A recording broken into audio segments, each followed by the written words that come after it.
itulah keberkahan doa orang tua, taat pada orang tua, dan begitu keberkahan ilmu dari para asatidz, guru-guru, para kiai dan syekh. Itu jamaah begini, Ustaz udah ke Gaza? Ustaz udah ke Palestina? Aduh, bilang pertanyaan saya belum. Ustaz nerangin Gaza kayak seakan-akan Ustaz udah ke Gaza ya. Gitu kan. Yang saya masih ingat, inna baquna 'alal ahd, dalam bahasa Arab, kami berpegang teguh pada janji kami. Masya Allah, itu tulisan di dinding di jalan raya, inna baquna 'alal ahd, kami akan pertahankan Al-Aqsa, kami akan tetap menepati janji kami walau tetesan darah terakhir. Keberhasilan bukanlah milik orang yang pintar. Keberhasilan adalah kepunyaan mereka yang senantiasa berusaha terkoneksi dengan hal-hal yang ada di luar diri untuk memunculkan ruang inspirasi. Hari ini, sosok inspiratif yang akan berbincang dengan kita dikenal sangat concern terhadap Palestina. Bukan tanpa alasan, tuturnya Palestina adalah tempat berjuang setiap kita, yang hari ini peran besarnya masih diwakili oleh saudara-saudara kita di Palestina. Di balik sikap teguh perjuangannya, kisah kehidupannya menyimpan banyak sekali hikmah yang dapat kita petik inspirasinya. Mari kita sambut, ini dia Direktur Aman Palestina Indonesia, Ustadz Miftahuddin Kamil MA. Assalamualaikum warahmatullahi wabarakatuh, Ustadz Miftahuddin Kamil. Alhamdulillah, Ustadz. Terima kasih sudah silaturahim ke podcastnya MKFM Ruang Inspirasi hari ini, Ustaz. Sama-sama, alhamdulillah. Senang sekali bisa silaturahim, Ustaz. Saya lebih senang lagi ketemu Kang Dery. Insyaallah. Di Ruang Inspirasi, mudah-mudahan kita bisa hadirkan banyak-banyak inspirasi begitu, Ustaz, ya, bersama dengan jadi inspirasi untuk saya, insyaallah. Insyaallah. Jadi sahabat MK, Ustadz Miftahuddin Kamil MA ini merupakan direktur dari Aman Palestina Indonesia, sebuah lembaga amil zakat yang memang concern begitu, Ustaz, ya, concern bagaimana menghadirkan semangat untuk membantu saudara-saudara kita, karena namanya Aman Palestina Indonesia sebetulnya tidak concern juga pada Palestina, Ustaz, ya. Yang dekat dibantu juga, yang jauh kita bantu juga. Jauh dekat kita bantu. Jauh dekat kita bantu. Alhamdulillah. Kabar baik, Ustaz, sehat ya? Alhamdulillah, syukurillah, ya, masih sampai sekarang, Masya Allah, dari ujung rambut sampai ujung kaki semuanya sehat. Alhamdulillah, zahiran wa batina, terutama masih jadi orang Islam, ya, masih beriman pada rukun iman yang 6 gitu. Alhamdulillah, ini satu kesyukuran yang luar biasa, Kang Dery. Satu kesyukuran yang luar biasa dengan dilimpahkannya nikmat oleh Allah Subhanahu wa taala, Ustaz, ya. Betul. Termasuk juga kita akan menggali inspirasi dari sosok seorang Ustadz Miftahuddin Kamil, ya, sahabat. Belum level sebenarnya.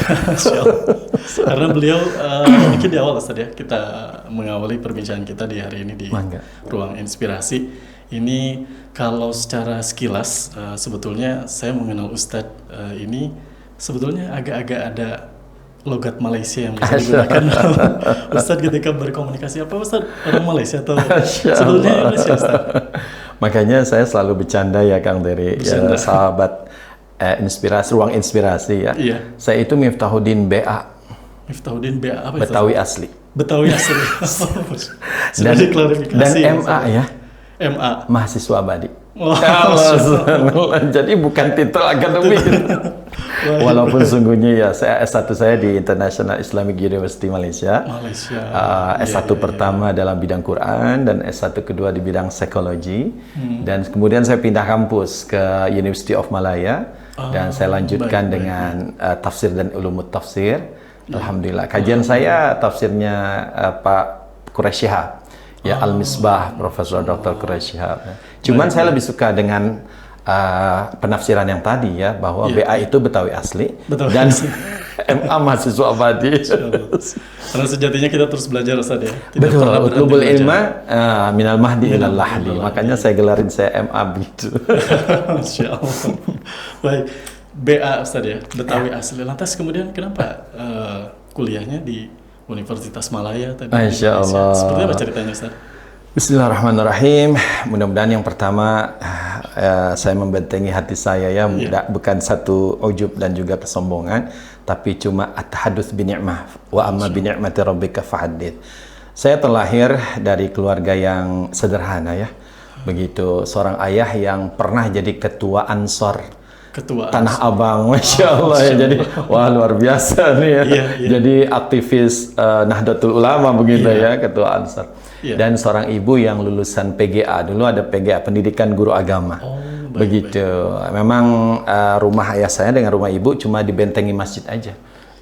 Gitu ya. Jadi ngebesannya nggak jauh. Nah, alhamdulillah lahir saya dan kemudian ayah nanya ke seorang ustadz, mau dikasih nama apa anak saya? Miftahuddin. Ya, kunci agama. Ya, Masya Allah. Sebuah jadi harapan, sebuah doa. Betul, karena memang nama anak itu menjadi doa dari kedua orang tua untuk anaknya. Tapi qadarullah, saya ibaratnya dari Tanah Abang pernah hijrah ke Kebagusan, Jakarta Selatan, Jati Padang, tapi di kelas 5 itu ayah saya sudah nanya, nanti mau nyambung kemana SMP-nya? Ada 2 pilihan tuh Kak. Satu SMP favorit di Ragunan, masih Jakarta Selatan juga, tapi yang satu lagi di Jati Padang. Cuma ayah saya punya prinsip, mau jadi domba di kandang singa atau menjadi singa di kandang domba. Domba di kandang singa atau singa sekolah di kandang favorit kan singa semua ya. Gitu kan. Ini sekolah favorit singa semua, tapi kalau jadi domba di kandang singa buat apa? Akhirnya dia bilang, apa mau jadi singa di kandang domba gitu kan. Artinya yang enggak lah levelnya bawah tapi biasa-biasa aja. Tapi dekat gitu kan dari rumah. Tapi bisa jadi singa di situ ya. Ini satu istilah ayah saya. Akhirnya saya pilih udah yang dekat aja dah Bapak gitu kan. Udah ngincer tuh, udah ngincer.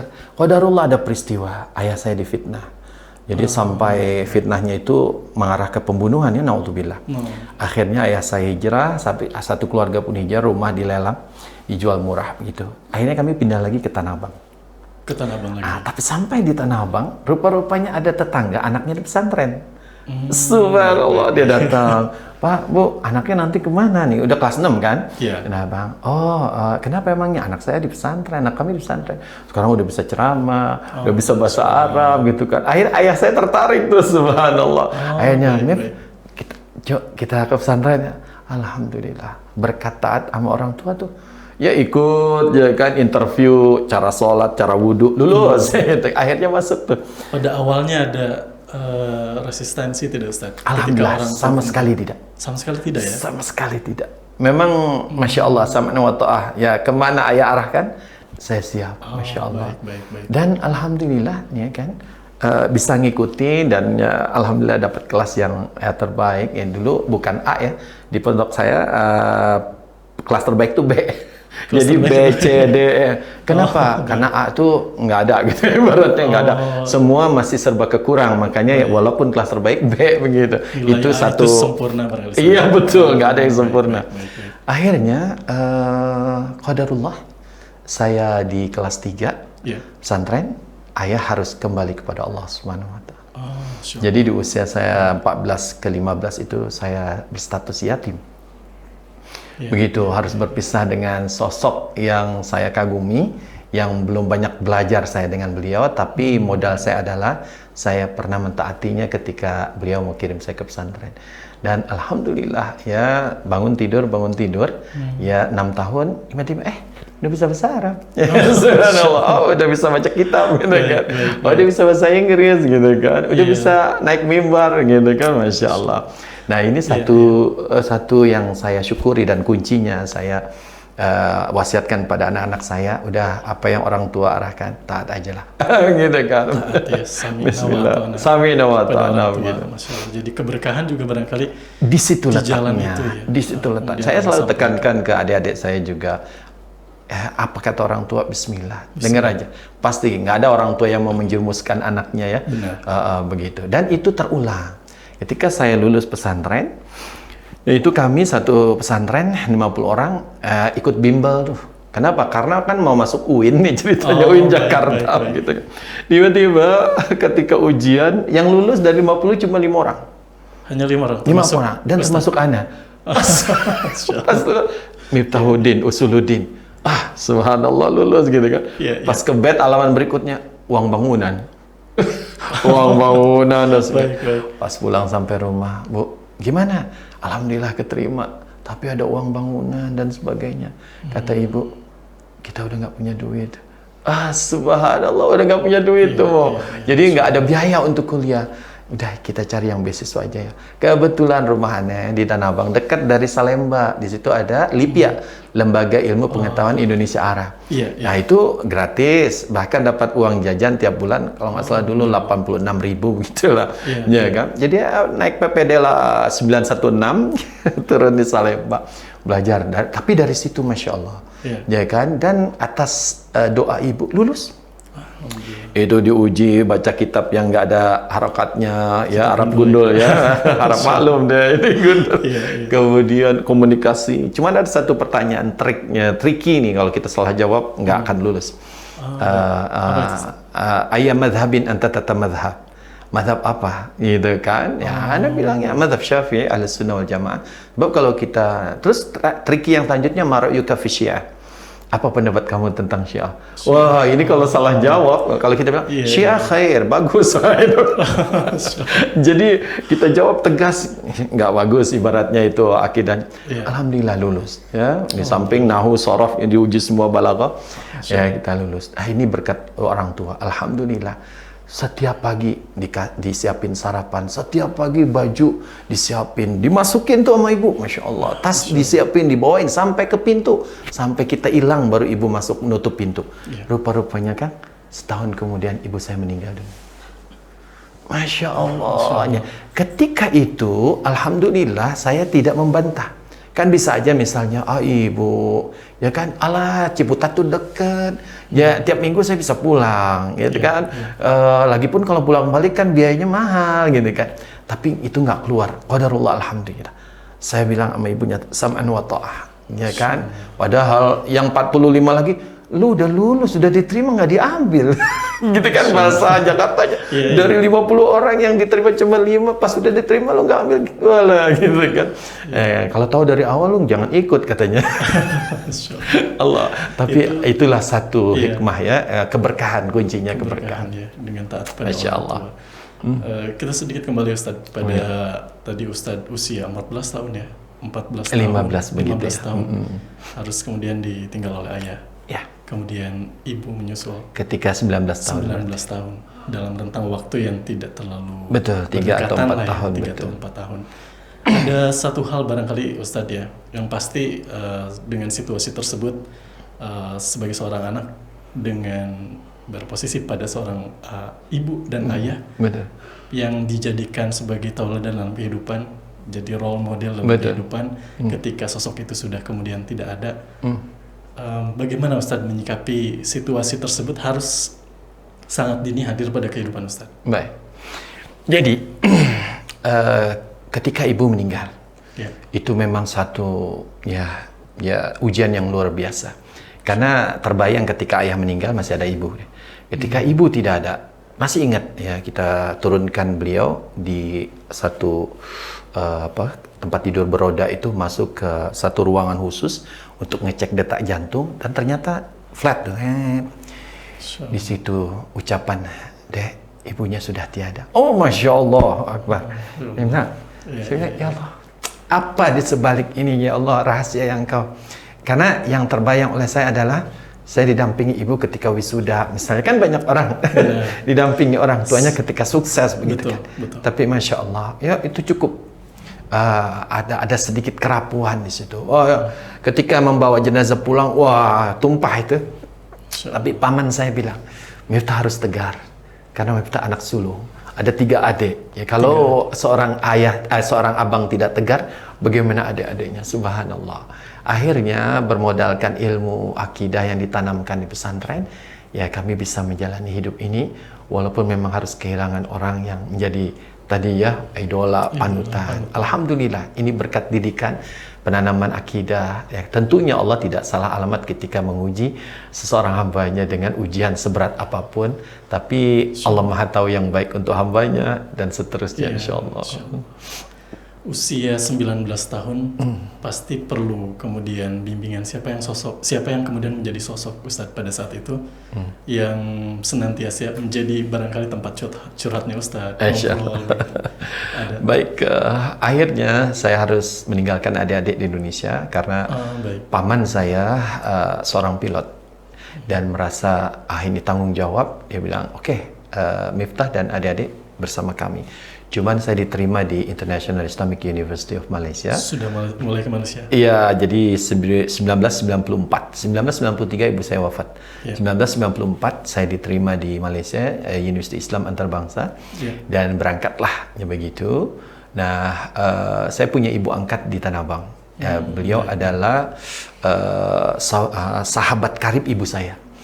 Jadi waktu sama-sama di PGA, Pendidikan Guru Agama, itu tempat tidurnya yang tingkat. Ibu saya belum nikah, tapi ibu saya terucap pada waktu itu dalam keadaan ngobrol mau tidur, kalau saya meninggal duluan, tolong jagain anak-anak saya.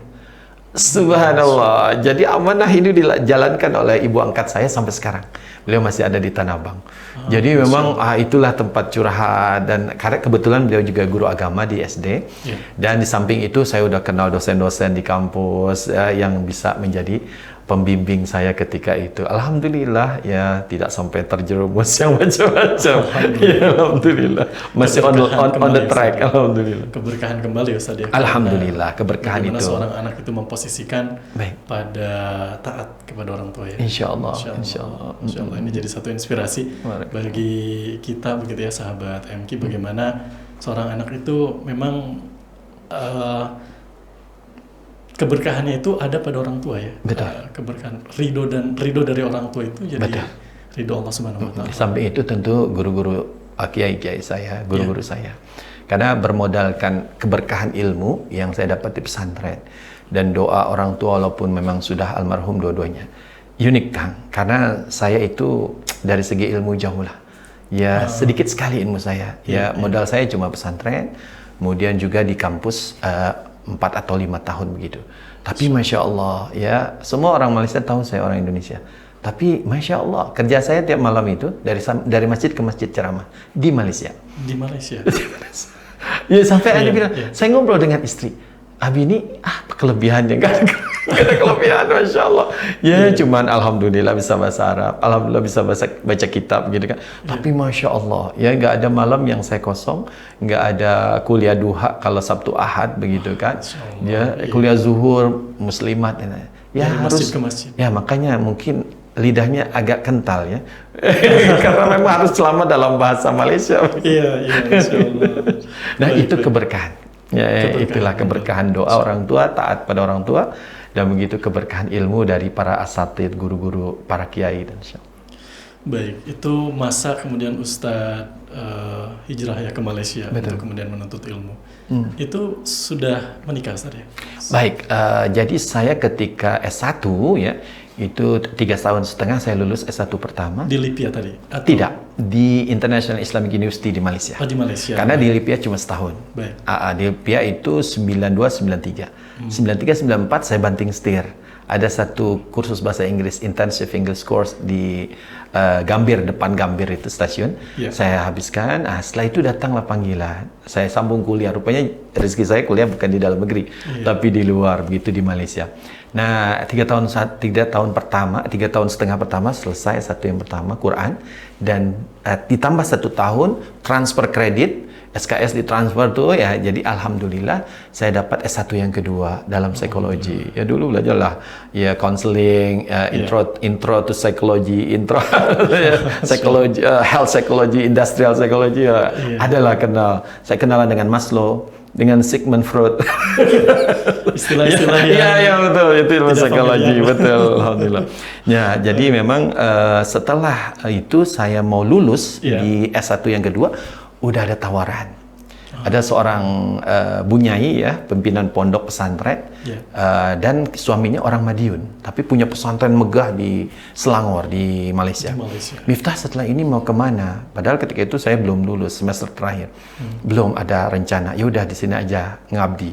Alhamdulillah. Jadi sebelum saya lulus sudah ada tawaran mengabdi, dan setelah lulus langsung mengabdi. Ya 6 bulan kemudian saya ketemu Mojang Pekalongan. Ya, jadi alhamdulillah jodohnya orang Pekalongan.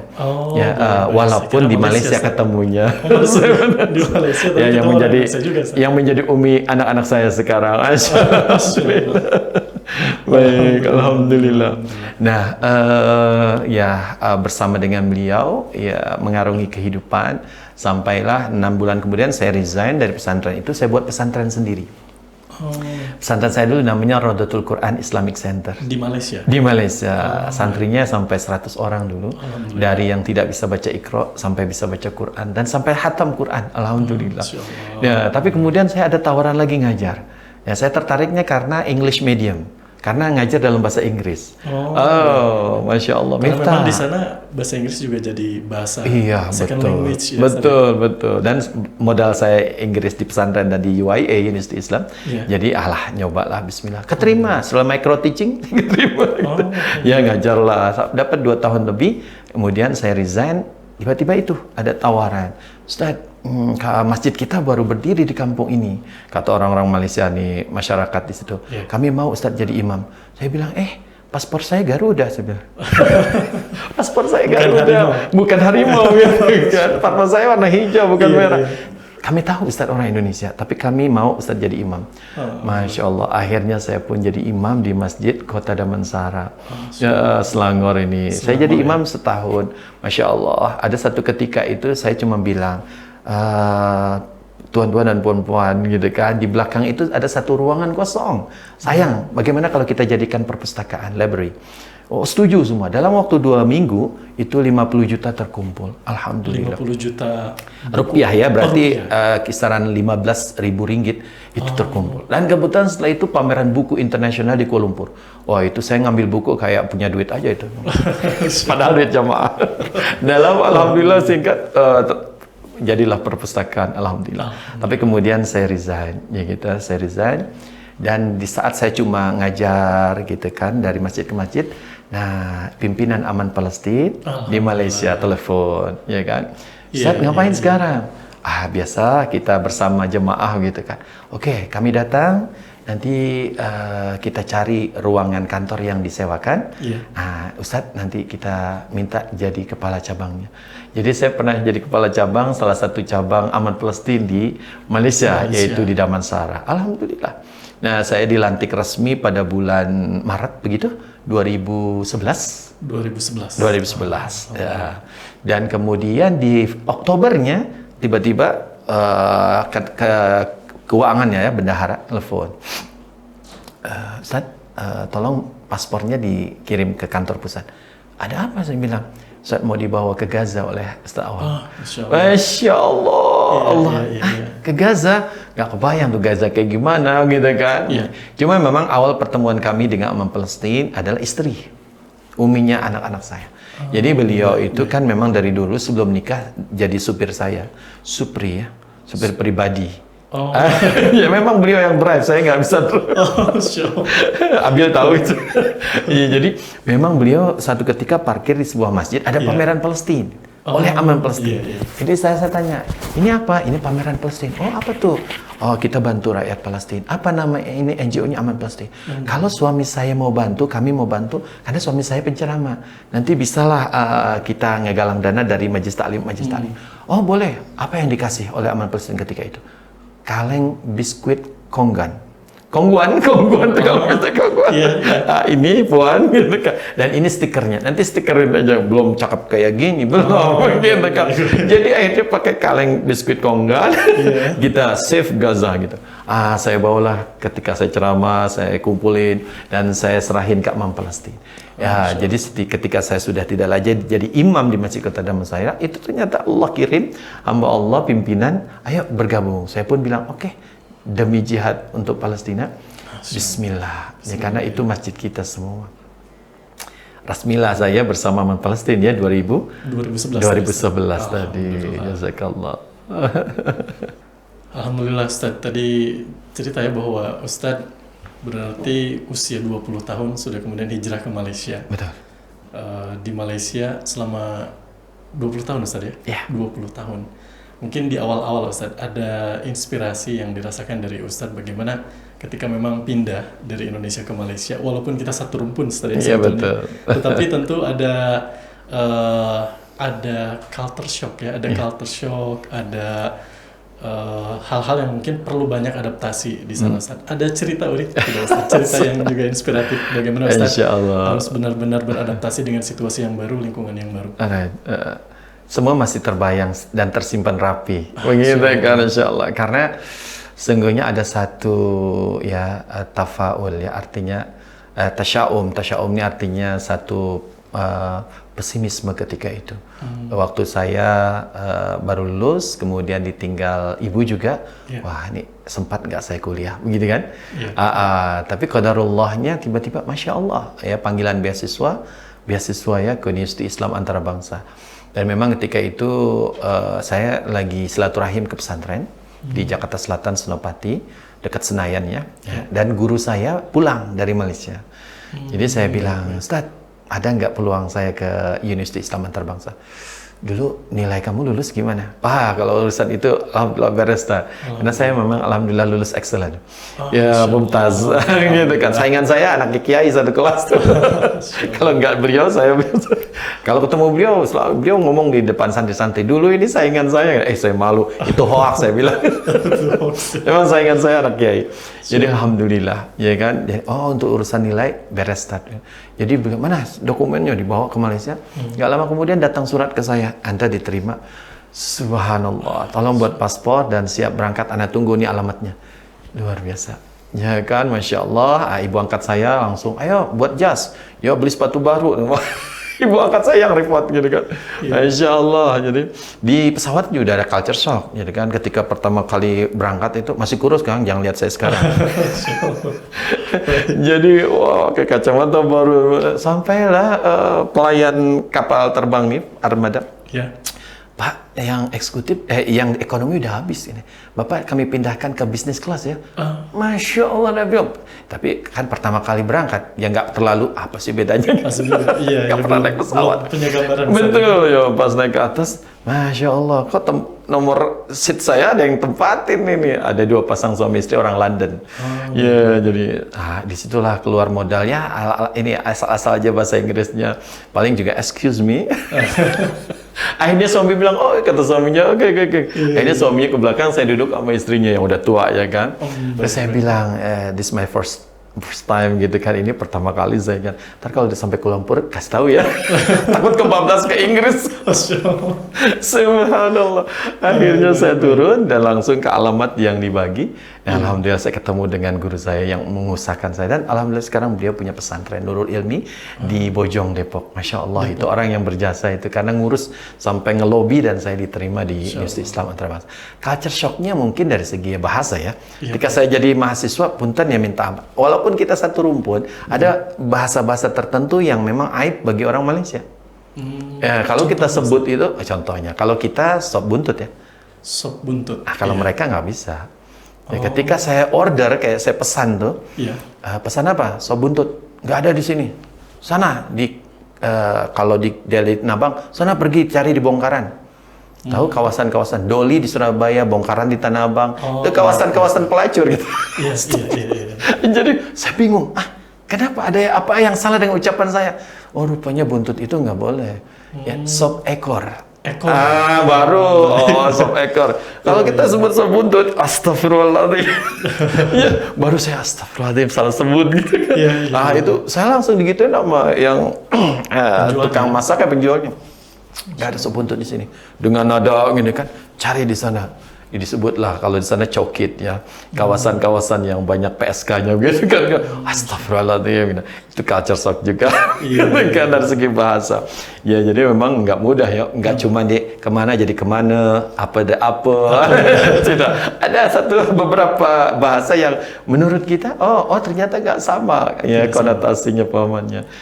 Kalau homesick itu biasakah? Ya betul, makanya ketika jadi pertama kali saya nyampe di Yayasan Mara ya, YPM, Yayasan Pendidikan Mara, itu bangunan yang disewa oleh Universitas Islam Antarabangsa untuk asrama mahasiswa. Ya alamatnya dituju dari bandara, dulu bandaranya masih Subang, belum KLI Kuala Lumpur International Airport. Saya berangkat naik taksi, udah sampai di sana, saya langsung ke lift paling tinggi itu, saya ketemu dengan ustaz saya. Rupanya di situ, waduh, kakak-kakak senior ya. Kenapa? Karena itu yang lulusan Mesir, yang lulusan. Jadi ketika melihat saya melankolik ya, melo, Oh, yes, homesick tadi. sering nyendiri, baca surat Ade. Oh, Masya Allah. Pertama kali ke luar negeri. Subhanallah, dicengin gini gitu. Karena kan ya Betawi ya, ngumpul nggak ngumpul, makan nggak makan ngumpul. asal kumpul. Itu Betawi kan. Betul. Begitulah. Itu jadi tagline Indonesia sih sebetulnya secara umum bisa Oh begitu ya, bukan Betawi aja ya. Tapi memang keputusan kemudian Ustadz juga hijrah begitu ya. Alhamdulillah. Dengan pindah ke Malaysia. Alhamdulillah. Mendapatkan banyak pengalaman tentu yang berharga. Insyaallah. Yang tentu banyak sekali hikmah ya Ustadz yang Insyaallah. bisa didapatkan barangkali ya, ketika barangkali Ustadz mentafakuri perjalanan kehidupan Ustadz ya selama di Malaysia itu.